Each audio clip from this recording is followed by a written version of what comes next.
Сайн уу манайхаа. Дараагийн бичлэлээр уулзж байгаадаа баяртай байна. Бичлэлдээ орохоос өмнө лайк дараад, сувагт маань subscribe хийж биднийг дэмжихээ мартав.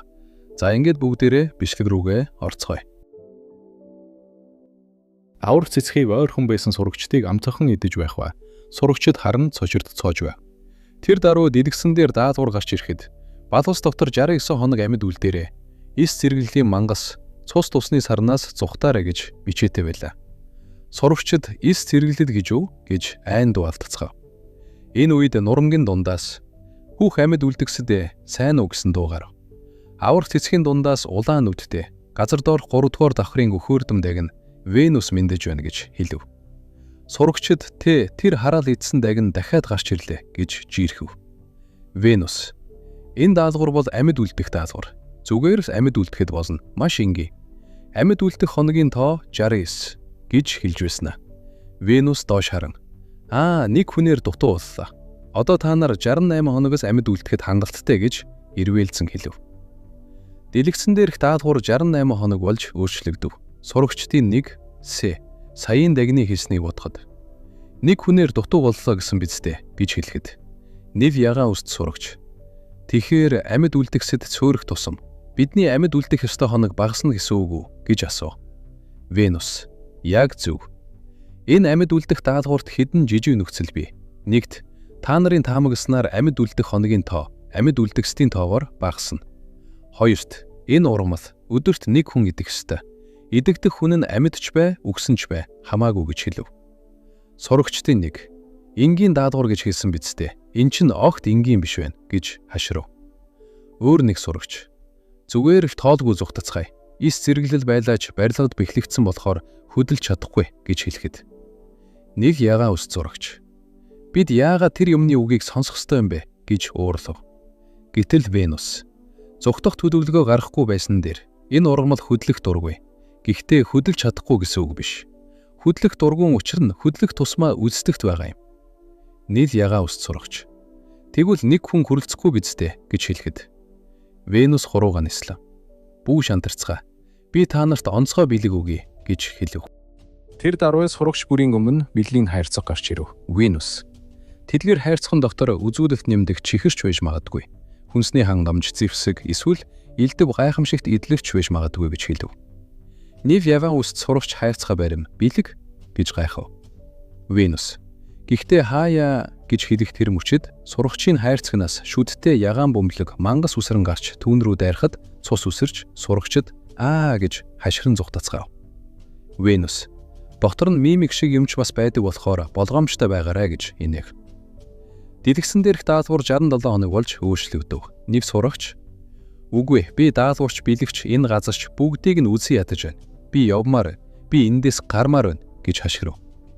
Өөр нэг сурагч: энэ даалгаварч нь гар зурал гэж хаширахад хөх үст сурагч: энэ бол биднийг хооронд нь дайсагнуулах төлөвлөгөө гэж хэлв.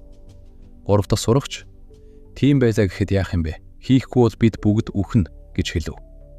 Охтын нэг: эс зэрэглэлийн мангас байхад бид яалаач үхнэ гэж уйлав. Энэ үед нэгэн сурагч гараа өргөн хүлээцгээ гэж хэлв. Тэрээр Колосеа академийн 3 дугаар курсын оюутны зөвлөлийн дэд ерөнхийлөгч Артур Гордон Пим байлаа.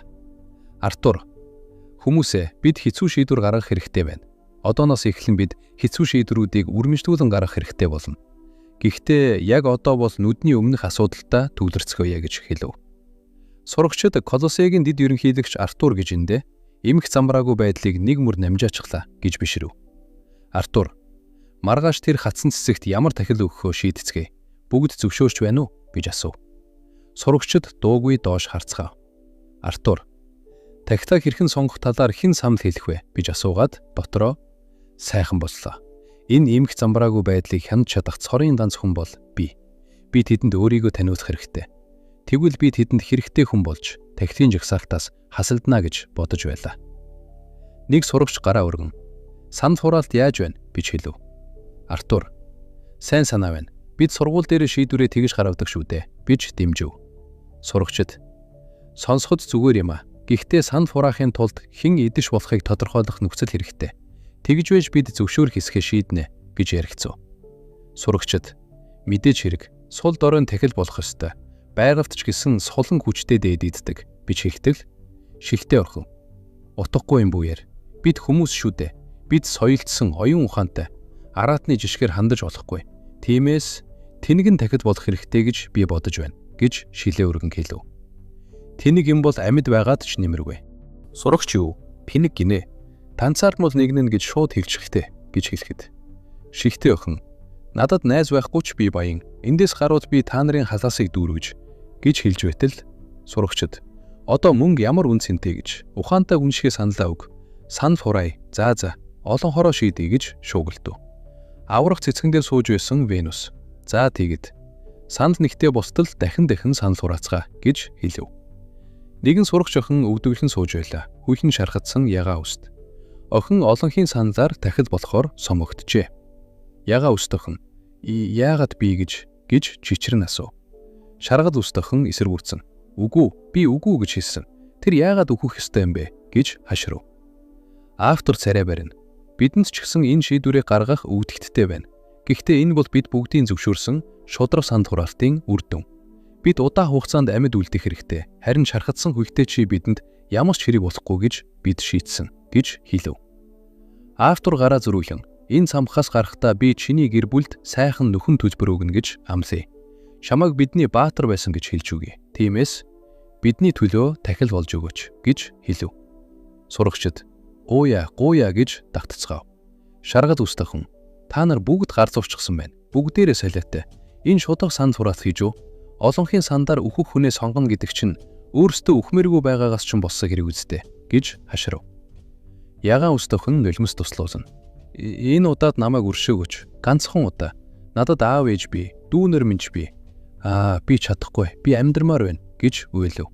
Тэгээд хараач. Би босож чадна гэж хэлээд босов. Огт асуудалгүй. Би алхаж чадна гэж хэлж байтал шархатсан гүлнөөс нь цус шүүрэн барав.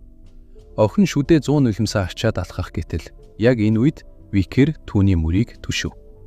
Шаргал үст охин болон бусад охид цочирдон харав. Викер болооцгоо би өгөө шулъя гэж хэлснээр энэ хэсэг дуустдаг. Артур чи тэр хатсан цэцгийн төлөө өөрийгөө золиос болох гэж байна уу гэж асуув. Викер тийм биш хэлв. Үзүүлэлт шилжихэд эргэн тойрны сурагчид түүнийг таньж дуалдав.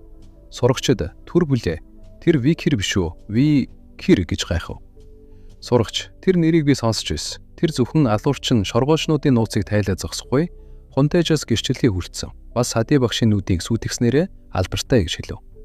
Сурагч түүнээс гадна их сургуулийн лигт 8 порт жагсан юм билээ гэж хэлэхэд 7 дугаарт Лоу Боров, 8 дугаарт Викер, 9 дугаарт Синклер. Сурагч мөн тэр эвдэшгүй хэмээх урлагийн хаалгыг сүйтгэсэн гэсэн цуурхалж бий гэж хэлв. Хүүхүст сурагч цуурхалд яригдаж буй хүн бол яг тэн зогсож байгаа нөгөө залуу. 1-р курсын мөсний бүлгийн Викер гэж хэлв. Сурагч тэр үед би маш их ядарсан байсан болохоор ойлгоогүй юм.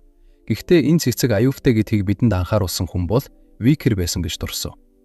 Викер энэ бол хол зайлсхийх ёстой аюултай мангас. Бид энэ газараас аль болох хол зайлах хэрэгтэй гэж хэлв. Сурагч тэр яаж мэдсэйг би мэдэхгүй. Гэвч яагаад одоо өөрийгөө үхэлд өргөх гээд байгаа юм бол гэж бодов. Артур цуурхал яригдсан 1-р курсын сурагч чи байсан юм байна Викер. Би Колосей академийн оюутны зөвлөлийн дэд ерөнхийлөгч Артур байна. Тэр охины оронд өөрийгөө золиос болгох нь биш хэлэх гэдэг чинь үнэхээр хэцүү шийдвэр гаргажээ. Чиний ачаар тэр сурагчийг золиос болгох шаардлагагүй боллоо. Гэхдээ ердөө маргаашийн төлөөлдөө гэж хэлв. Артур азар бид хэнийг золиослохоо шудрах тийш саналаар арь хэдийн шийдсэн.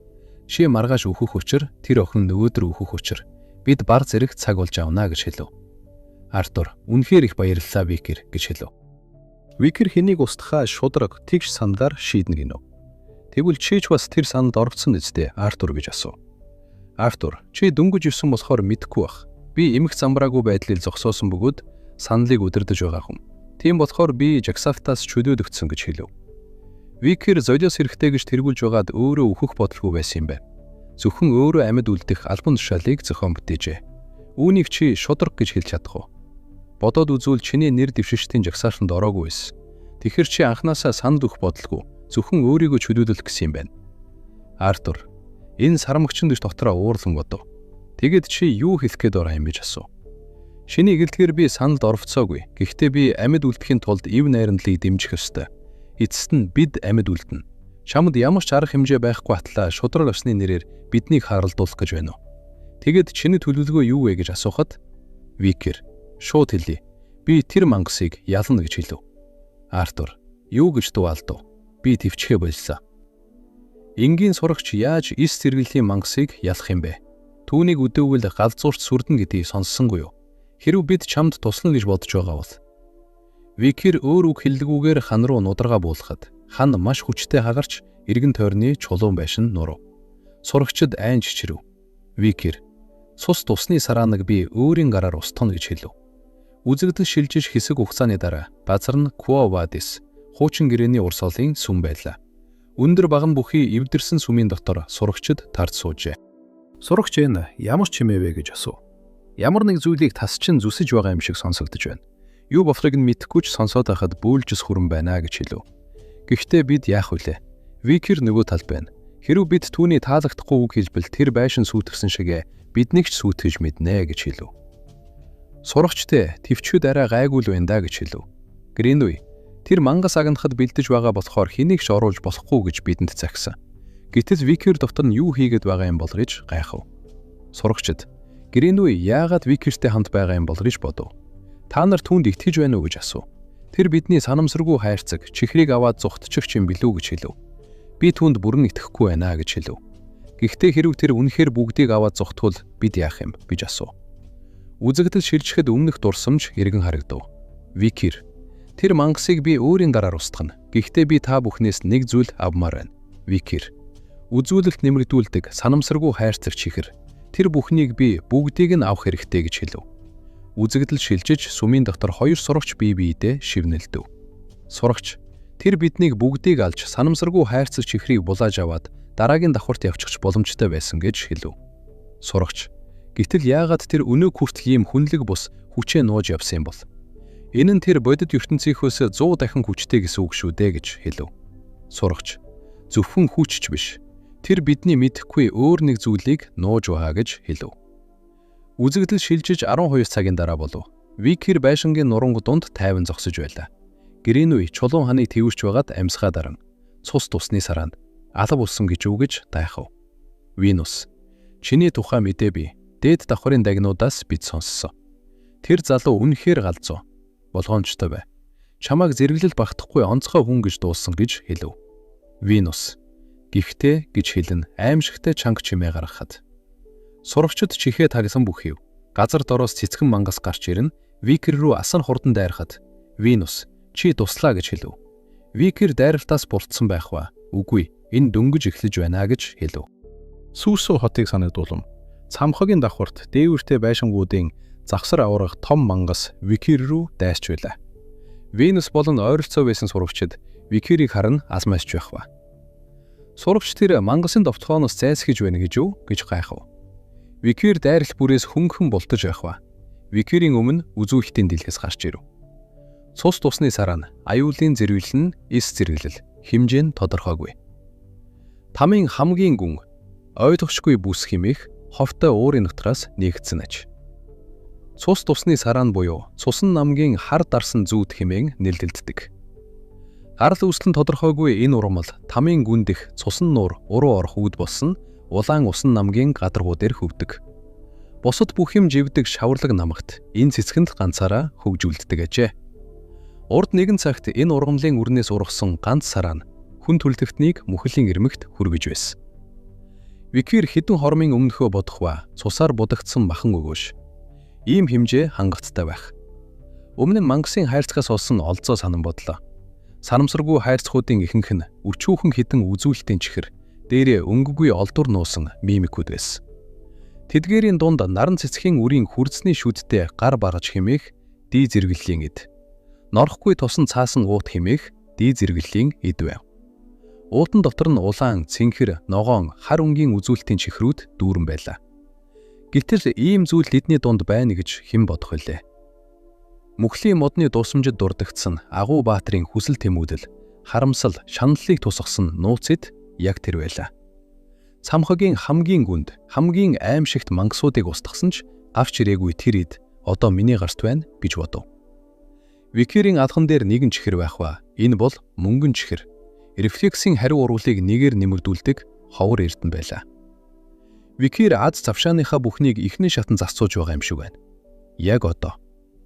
Үзэгдэл шилжихэд цус тусны сараа нь салаам өчрөөс авлуулан Викир уруу дахин дайрав. Викир хормын зур биеэ мушгин дайралт бүрээс бултаж байх ба.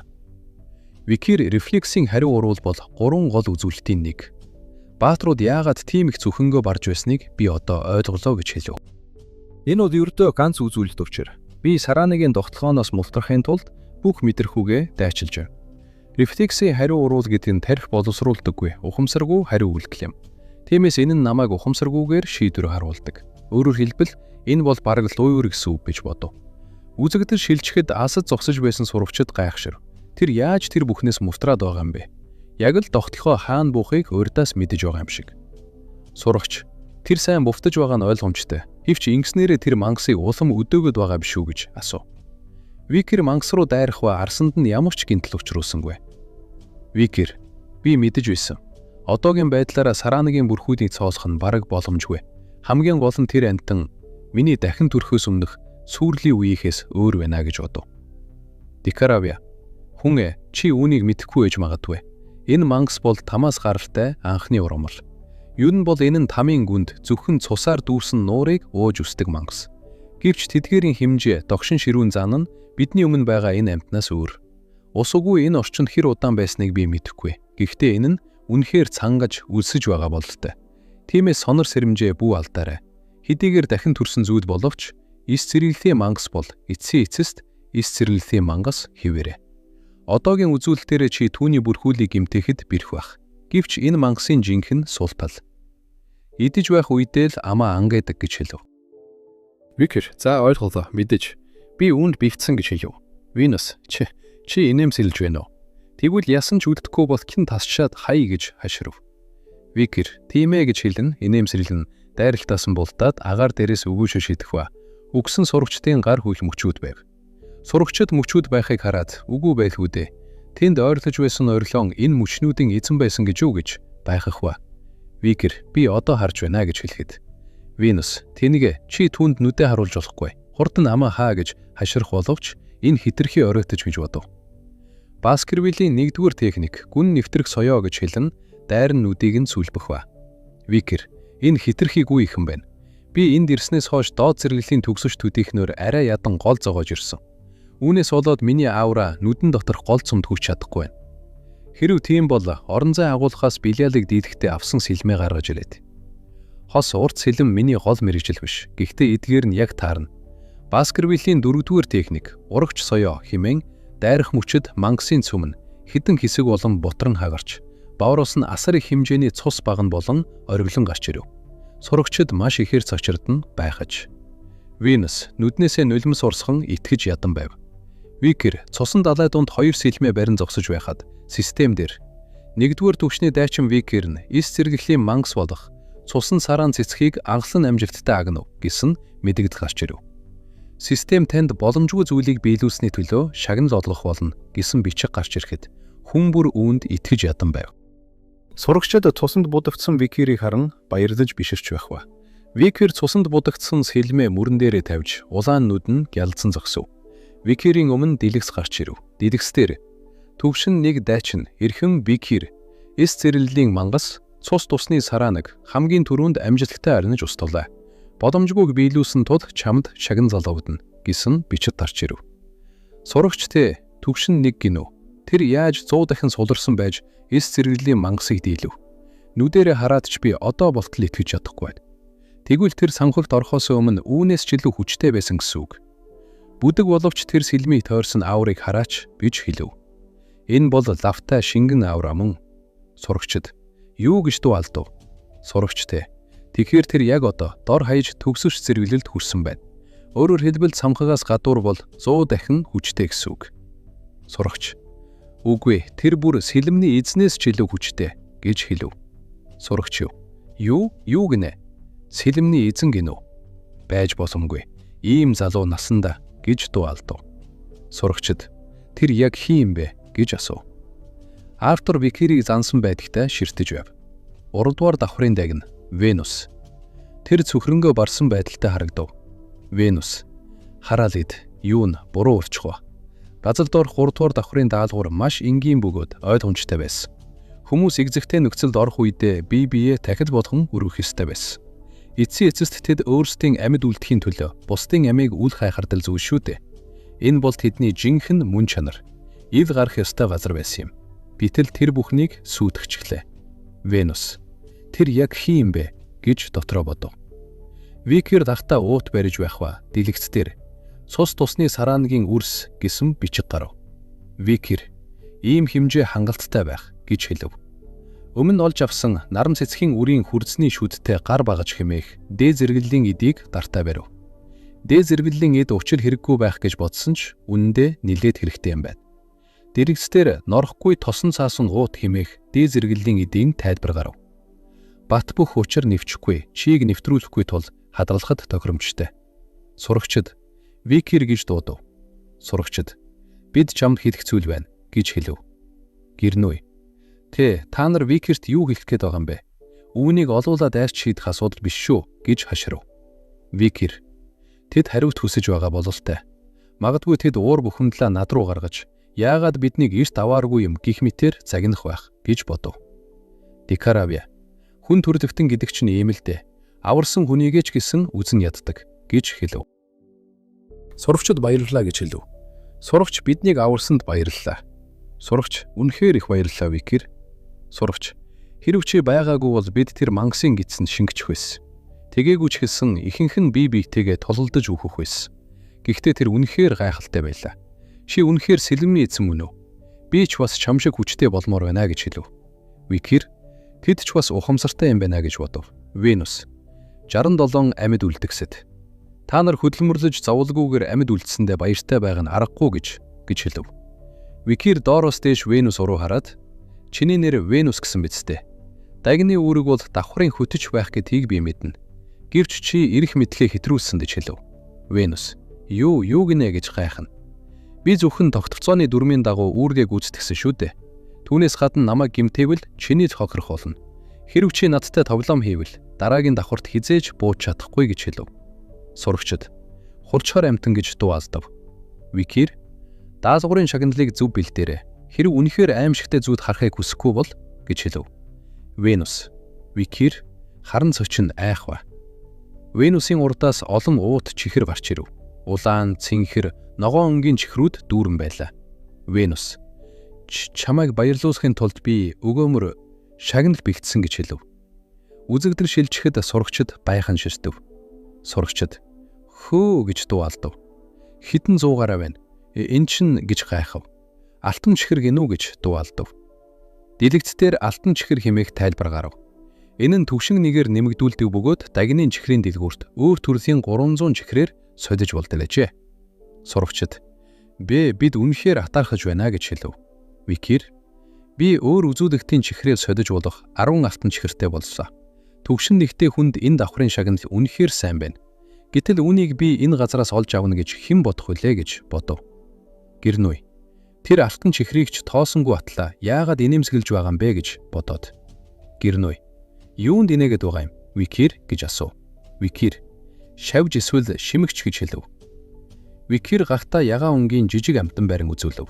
Дэлгэцээр хачирхалтай чихрийн уут, ховиргогч шавж хэмээх эс зэрэглэлийн эдийн тайлбар гарав. Энэ нь жижиг амьтдад шимэгчлэн амьдардаг бяцхан шавж бөгөөд нэг өнгийн 100 чихрийг идвэл түүнийг өөр өнгийн нэг чихэр болгон ховиргадаг. Ховирсан чихрийн өнгө нь санамсаргүй байдаг гин. Сурагч эс зэрэглэл гинүү гэж дуу алдав. Викеренов дусамжийн тэмдэглэлд бичигдсэн хамгийн ховор, хамгийн үн цэнтэй эд. Намайг дахин төрөхөөс өмнө мөнхийн модны хамгийн доод давхарт Камис бол үүнийг олж авсан хүн байсан. Манааны эсэргүүцэд буюу миний олж авч чадаагүй сүүрчийн нууц үзүүлэлт. Камис энэ шавжийг ашиглан бүх чихрээ манааны эсэргүүцлээ нэмэгдүүлэхэд зарцуулсан. Үр дүн нь Камис биеийг нь хүшүүн болгох ёстой байсан хүчтэй дотоод манааны сүрлийг үл памсарлав. Тэр аюултай хязгаараа хид удаа давж гарсан. Ийм хэрэгтэй эдийг 3 дугаар давхраас олж авна гэж бодоогүй юм. Нөхцөл байдал өөрчлөгдсөн тул би чихрээ хоримтлуулах хэрэгтэй гэж хэлв. Викер би чиний эзэн болж чадахгүй нь гэж хэлв. Тиймээс үүнийг чамд даатгая. Бяцхан хатагтай минь. Учир нь чи бол миний итгэж болох цорын ганц бяцхан амьтан гэж хэлв. Бяцхан хадагтайд чихрийг идүүлв. Викир. Бяцхан хадагтай чихэр идэх бүрд түүний нөлөө тэр шавжид ч бас хуваарцалдана. Ингэснээр чи бас улам хүчтэй болно гэж хэлв. Викир. Чихрүүдээ өөрийн орон зайдаа хийх ба. Гэрной. Би өмнөх давхарт үүнийг аль хэдийн харсан ч дасаж чадахгүй байна. Бүх сэлмийн эзэд орон зайн эд шид ашиглаж чаддсан болов уу гэж бодож байхад нь Артур Гэрнойг мөрлөөд. Артур. Хөөе, Викир гэж хаширв. Викир. Чамд одоо ч гэсэн хэрэгцүүд байна уу гэж асуув. Артур.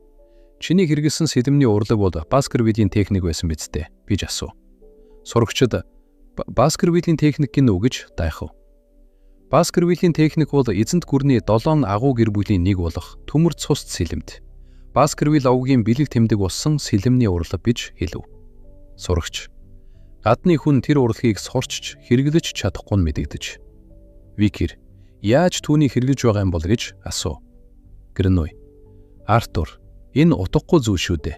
Та эндүүрч байгаа биш үү? Тийм байх боломжгүй гэж хэлв. Артур. Би бардаа ойн гүнд төөрч байсан. Тэгээд тэднийг чөтгөрийн араатнуудыг агнахдаа пэр сэлэмний урлагийг хэрэглэж байхыг харсан юм. Улаан сэлэмний эрчим араатны соёо мэт харагдах сэлэмний мэх.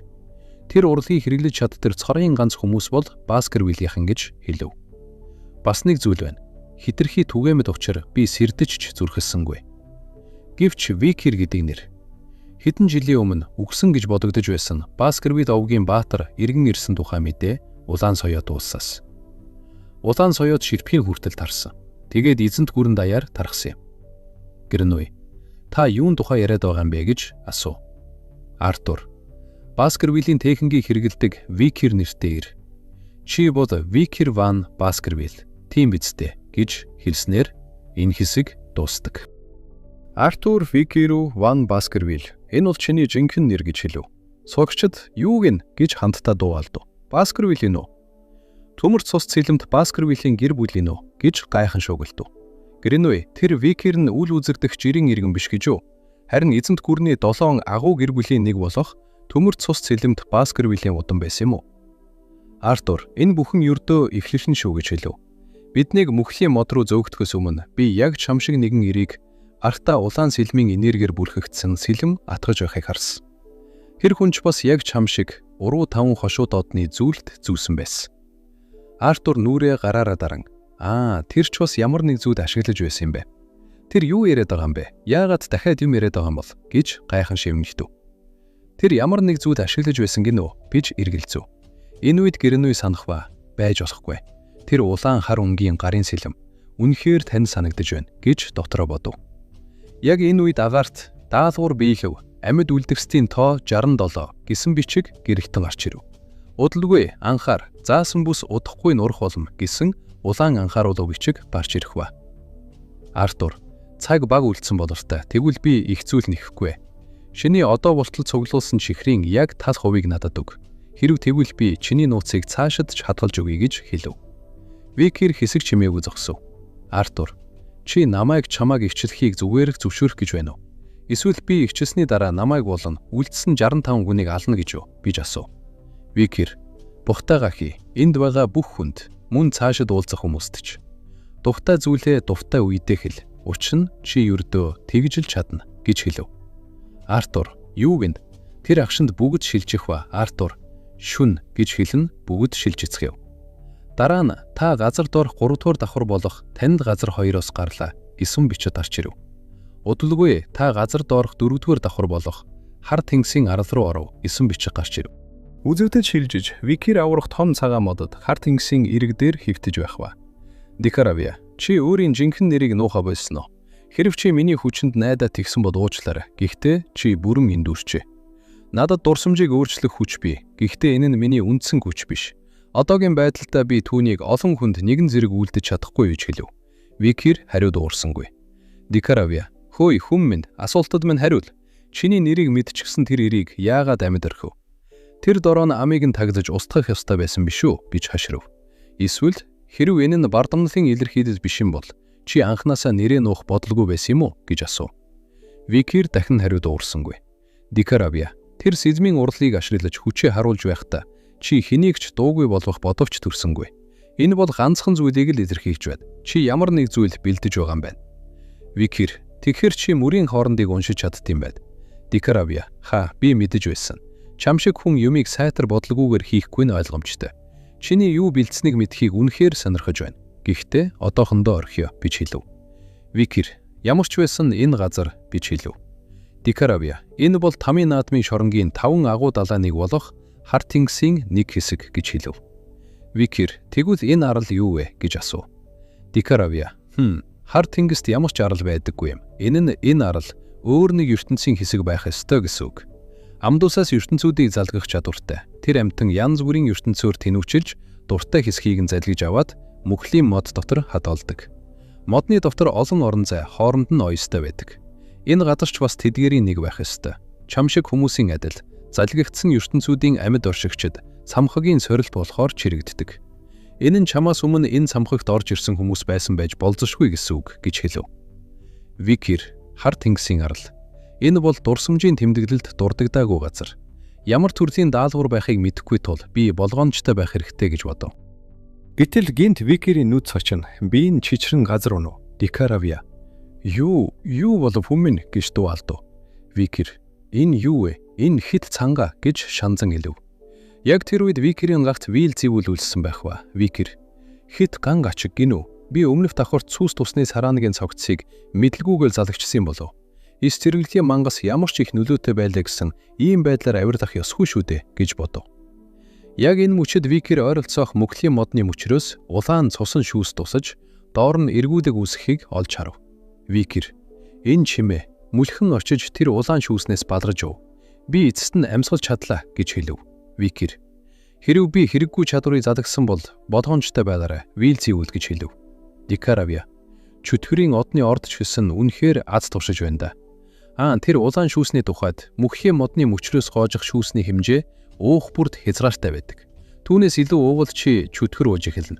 Тиймээс уухаа болох нь зүйтэй гэж хэлв. Викир, энэ бол мөххийн модны мөчр байна. Хатаж хуурайшсан энэ ойд сайхан ургажээ гэж хэлв. Гинт ойн ботнаас чимээ гарч эргэж харахад сурагчид, "Хөөе чи хэн бэ?" гэж хашгирв.